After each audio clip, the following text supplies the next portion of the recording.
थकित को शांति का वचन भयभक्त सिंह के द्वारा जनवरी 4। परंतु वे चुप रहे और उसके उत्तर में एक बात भी ना कही, क्योंकि राजा की आज्ञा यह थी कि उसको उत्तर ना देना। दूसरा राजा 18 अध्याय का 36 पद, इफिसियों की पत्री 4 अध्याय का 11 से 14 पद में हमारे पास परमेश्वर की योजना है जिसके द्वारा उसकी संतान परिपक्वता तक पहुंच सकती है। परमेश्वर कलीसिया को 5 गुना वरदान देता है: प्रेरित, भविष्यद्वक्ता, सुसमाचार प्रचारक, पालक और शिक्षक। उनकी 5 गुना सेवकाई के द्वारा आत्माओं का नया जन्म होता है और उन्हें प्रभु यीशु मसीह के पूर्ण डील डॉल में लाया जाता है। जब हम परमेश्वर की योजना का पालन करना आरंभ करते हैं और उसके वचन के अनुसार कलीसिया का निर्माण करते हैं, तब शत्रु भी तुरंत विरोध का अपना कार्य आरंभ कर देता है। हमने अनुभव किया है कि जब भी लोग परमेश्वर के भवन में बपतिस्मा, उपासना, प्रार्थना और बाइबल अध्ययन में पूरा हिस्सा लेकर परमेश्वर की आज्ञा का पालन करना शुरू करते हैं, तो शत्रु कई दिशाओं से विरोध खड़ा कर देता है। जैसा कि भजनकार भजन संहिता 129 का 2 पद में कहता है, वह झूठे प्रचार के द्वारा हमारे हाथों को कमजोर करने की कोशिश करता है और परमेश्वर के कार्य में बाधा डालने के लिए कई अन्य काम करता है। लेकिन अगर हम वास्तव में परमेश्वर पर भरोसा करते हैं और शुरू के शब्दों या गतिविधियों पर ध्यान नहीं देते हैं, तो प्रभु हमारी ओर से काम करेगा और उन्हें उलझा देगा।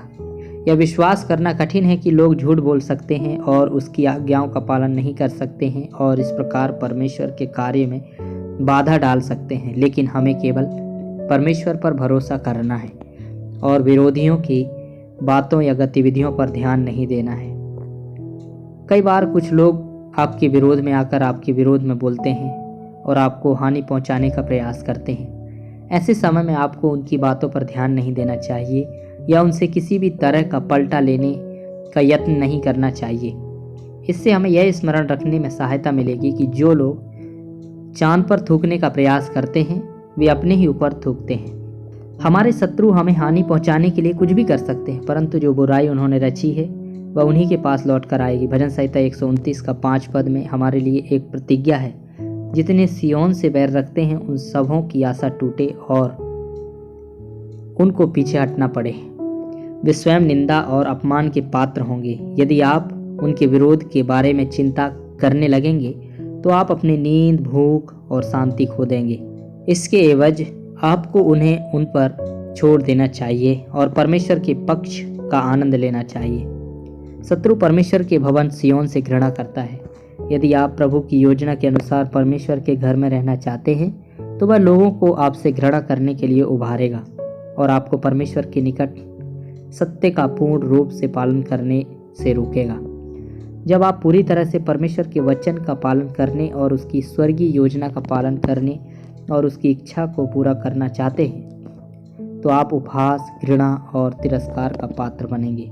लेकिन आप भजन संहिता 129 का 6 पद में उसकी प्रतिज्ञा का आनंद ले सकते हैं। वे छत पर की घास के समान हो जो बढ़ने से पहले सूख जाती है। छत को साफ करने के लिए ऊपर चढ़ना किसी के लिए भी समय और ऊर्जा की बर्बादी होगी। यहोवा कहता है कि हमारे शत्रु भी इसी रीति से नाश होंगे। हमें उनके बारे में चिंतित होने या उनका विरोध करने की आवश्यकता नहीं है। यदि हम धैर्य रखते हैं तो हम स्वयं प्रभु को उनके साथ व्यवहार करते हुए देख सकते हैं।